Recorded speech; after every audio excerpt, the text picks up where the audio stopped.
Ushauri ni kwamba usiolewe au usitaki kuhusiana na mtu kwa sababu ya jina lake. Yaani unaingia kwenye mahusiano kwa sababu jina lake ni nzuri. My friend, names lie, majina yanadanganya. Usiolewe kwa sababu ya majina. Hujawahi kuona watu ambao wana majina kama akili mali, lakini wao ndio wanaongozwa kwa kufeli darasani. Yaani unakuta hadi masahihisho anayakosa. Na mara nyingi ukimkuta darasani ni anafanya masahihisho ya masahihisho. Anafanya masahihisho ya masahihisho. Names lie. Lakini hiyo sio point yangu ya msingi. Point yangu ya msingi ya leo ni ambayo nataka nikushirikishe kama siri ya mafanikio ni au ya kufika mbali ni kutokuwazoea watu. Kuwa na mipaka, have boundaries, kuwa na mipaka. Usiwazoee watu kupitiliza.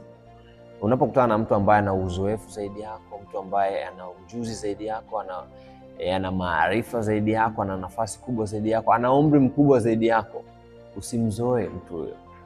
Wengi ambao waliwazoea watu leo hii wanajutia, na mimi sitaki uwe mmoja wapo. Usi mmoja wapo. Hata kama mtu huyo mmekaa naye kwa muda gani, ila usimzoee. Kuna kitu hujui ambacho anatamani kukupa, ambacho anaangalia maendeleo yako. Kama utaendelea vizuri atakupa kitu hicho. Usipozingatia hayo, kuna fursa utakosa, kuna nafasi utakosa, kuna siri utakosa. Usiwazoee watu kupitiliza. Watoto hapo nyumbani msiwazoee wazazi wenu.